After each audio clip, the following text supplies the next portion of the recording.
Hi everyone, welcome to my channel and I am Anisha. This is the part 3 of my solo Euro trip vlog series. I hope you enjoyed the first two videos and traveled to Prague and Berlin through my lens. If you still haven't subscribed to my channel, please hit the subscribe button now. If this is the first time that you are watching any of my travel vlogs, I highly recommend to go to my channel page and watch the other videos too. And I'm on my way to Amsterdam. I boarded my train from Berlin at 8:30 am in the morning. While traveling solo, I prefer keeping my travel plans neat, and thus I selected a direct train for myself, which is going to take 6.5 hours to Amsterdam. And it's time for another country, another city, and here I am at the Amsterdam Central Station. So, the train ticketing system is slightly different from what it was in Berlin or Prague. Here, you need to tap your card every time you get in and out of the train station. So, I had to scan my train ticket in order to come out of the station, which wasn't needed until now at any of the places I've been so far. And that's the Amsterdam Central Station, and it looks exactly what it looked like in photos. Yay! I'm excited for my stay in Amsterdam.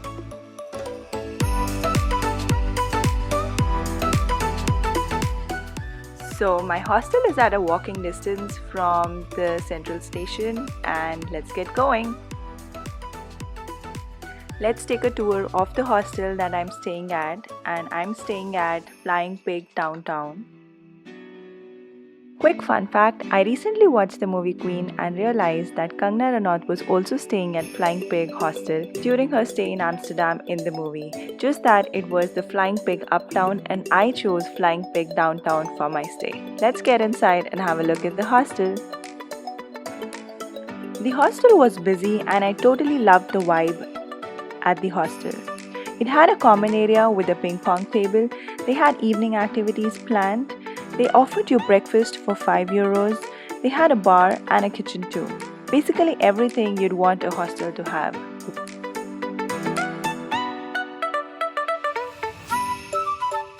Well, they also had an elevator, unlike the hostel in Prague. Also notice that the staircases are really steep and narrow. And that's the case with all other Dutch buildings too. Moving on to the dorms, to be honest, I really did not like the bunk beds at this hostel. Rest everything was good.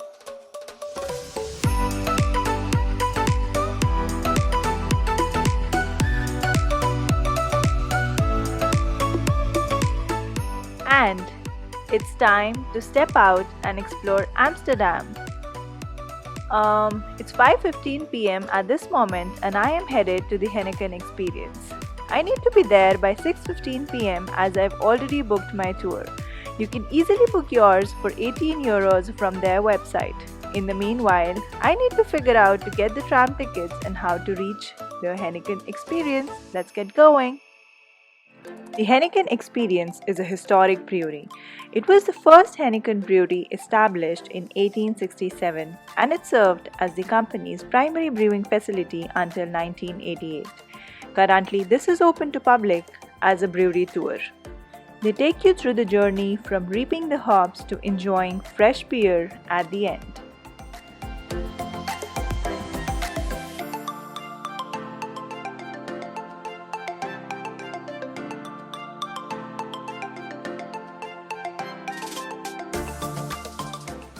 I also tried the heated and filtered mixture of water and barley called wort.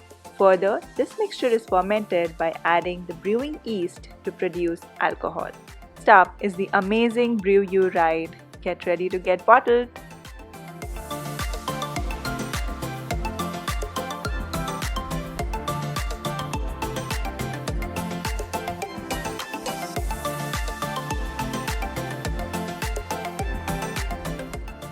After this, let's see the first ever Heineken advertisement.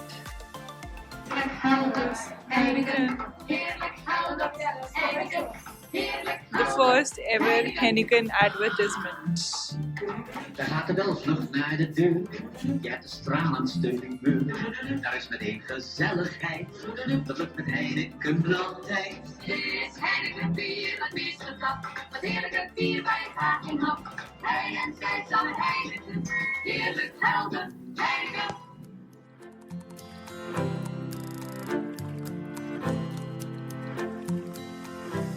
This marks the end of the tour, and I'm going to grab my glass of fresh Heineken beer, born in Amsterdam and raised by the world. It's time to head back, and yes, this one seems to be one of the longest escalators I've ever been on.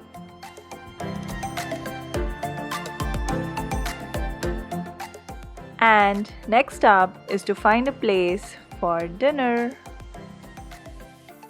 Since I was looking for some vegan options, the Bird Thighs restaurant seemed to be a good fit for me to grab some dinner.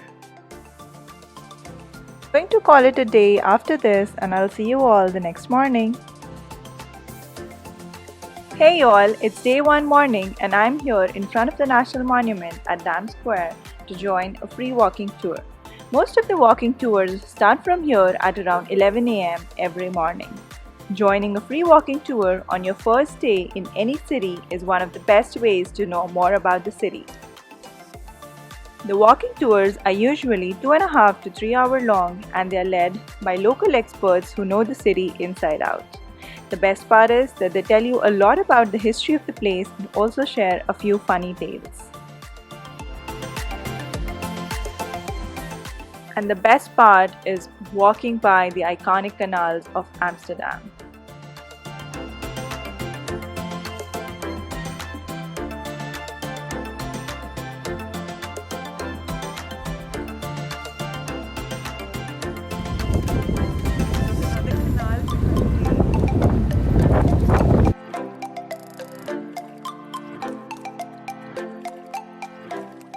Another suggestion by our tour guide was to beware of the cyclists. In Amsterdam, the cyclists come first, then pedestrians, and then everything else. They take signals as suggestions, so just mind your way and be careful.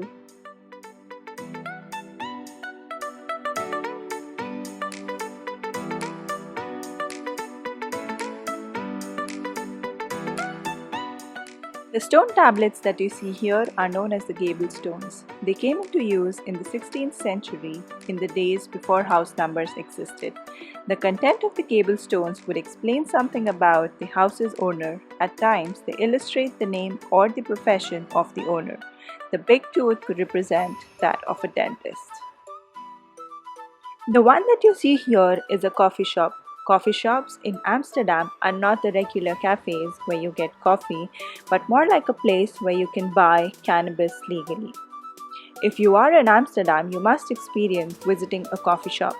I was surprised to see the menu, which had different varieties of marijuana listed, just like we have different kinds of coffee listed on the menu. And with some more information on where to buy the space cake from, and where do you get the good cheese, the walking tour comes to an end. Next up is the Anne Frank house. Anne Frank was a Jewish girl who became famous for the diary she wrote during the Second World War. Since I did not book my tour in advance to the Anne Frank house, here I am at Dam Square again, making my way to another free and interesting place to visit in Amsterdam.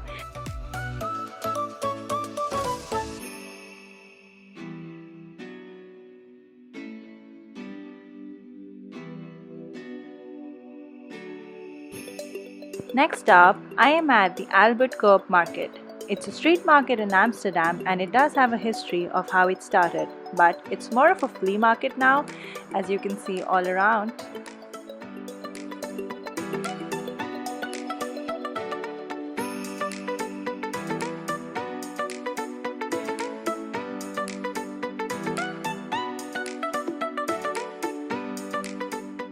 Hey! We've got some friends here! Yay!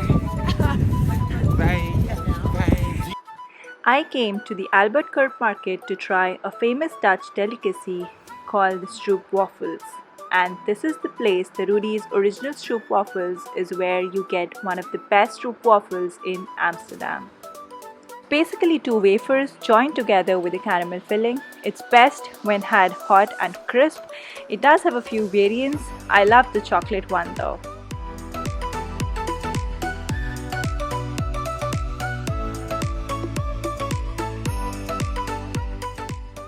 The product selection at this market is varied. Pretty much everything including vegetables, fruits, fish, clothing, cameras, souvenir gifts.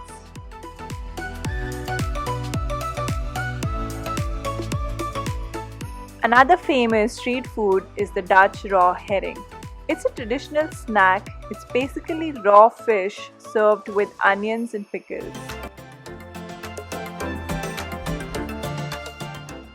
It's going to be dark in a while and I am heading back to the Amsterdam Central Station to further take a free ferry ride to Amsterdam North.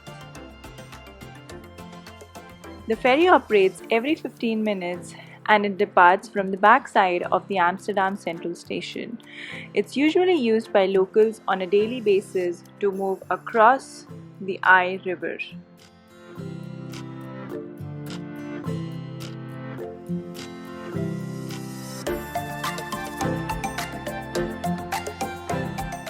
I just got down the ferry and I am at Amsterdam North, the north of Amsterdam, and this view is beautiful.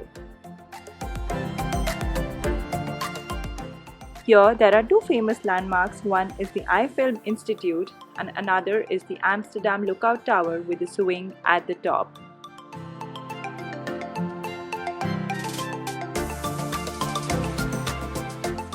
It's time to take the ferry again, and it's that simple to hop onto the ferry if you need to go across the river.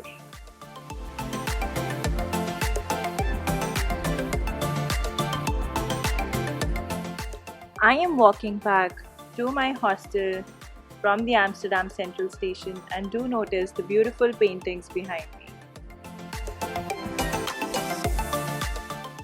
Yay! I'm back at my hostel again and I really love the vibe here. And before I call it a day, I'm gonna step out and take a quick walk at the red light district area of Amsterdam. Hey y'all, good morning. It's day 2 and my last day in Amsterdam. It's been raining since morning and I'm starting my day a little late. It's around 1 p.m. at this moment.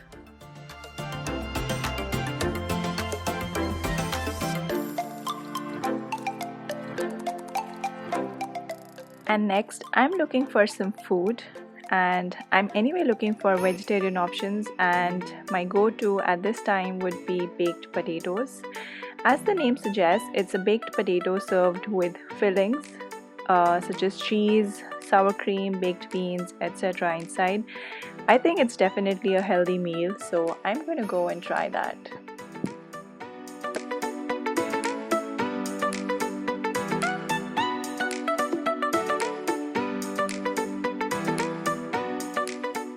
Next, I am headed to the Museum Square in Amsterdam South. There are a couple of museums at a walking distance from each other.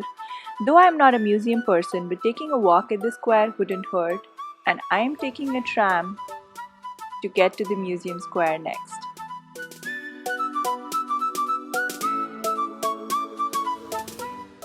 And here I am at the Weinborg Museum.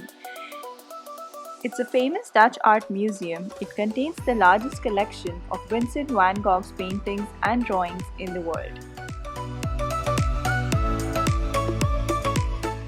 You must buy a ticket beforehand if you're planning to visit, as the tickets run out really soon.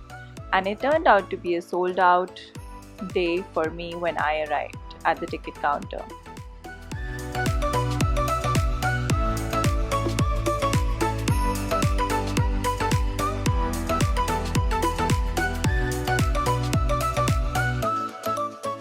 Right in the center of the museum square and the big building behind me is the Rijksmuseum.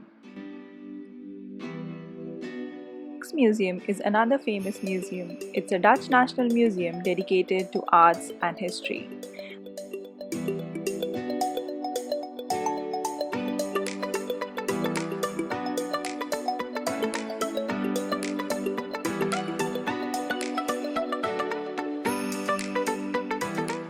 Now there is also an ice skating rink right in the center of the museum square.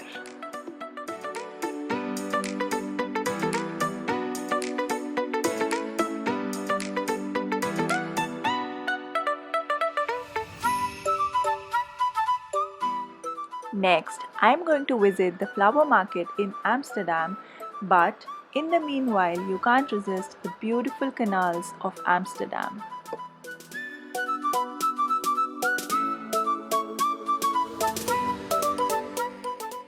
So I'm in front of the flower market now. Let's go inside and take a quick tour. Locally, it's also known as the Bloemen Market. It's the only floating flower market in the world and is one of the most fragrant places of Amsterdam in all seasons. The market exists since 1862. Currently, you will find all kinds of bouquets, flowers or bulbs, and also there are a ton of that souvenir shops. Next up, I am visiting a cheese shop right here in the flower market, as Netherlands is really known for producing some of the world's best cheese. I definitely recommend you to visit a cheese shop if you're in Amsterdam. I loved tasting different flavors and kinds of cheese, and I also got one of the blocks back home to India. Checking in at Belushi's to grab a quick bite and then heading out to a coffee shop to buy the Amsterdam's most famous and notorious delicacy called space cake. The local guide yesterday recommended to buy the space cake from Original Dampkring. Check out my Instagram post to know more about the experience. It's day 3 morning, and after breakfast I head out to the main train station, and guess what? I miss my train to Paris. Ta-da! Now let's see what I did next. So hi everyone, as you know that I've been backpacking for a while and I'm here at the Amsterdam Central Station right now. I had a train to Paris at 11:50, but unfortunately I missed it by 30 seconds. I just reached the station, like my platform, and the train was just leaving and I couldn't catch it. Unfortunately, not a real DDLJ moment, but I don't know, I missed it for real. There was no Raj hanging out of the train to hold my hand. But anyway, the information that I want to share here is that just in case you miss your train, there's nothing to panic about it. You can always go back to the site where you booked it from. There are clearly no refunds that you get, but you can call Omeo. So I booked my tickets from Omeo and I called them and they said that we cannot help you with any refunds, but we can still offer you a 30% discount. So I got a 30% discount voucher and I had to book a new ticket. So I'm waiting at the central station for my next train to come so that I can hop to my next destination. Well, it's pretty safe and it's simple. If you are thinking to travel all by yourself, you can go ahead and do that. And Omeo is one app that I'd recommend. If you ask me bus journey or train journey, I'd recommend a train journey because bus journeys are pretty longer and they are very cheap, but they are very long. And I'm sure an 8 hours of journey in the bus would not be easy at all. So I would recommend trains for sure. They're a little expensive, but I think you can do with it. I think they're worth it. So that's it for now. Thank you. I hope you enjoyed the vlog, and I am on my way to Paris now. If you still haven't subscribed to my channel, please hit the subscribe button now, and thank you for watching.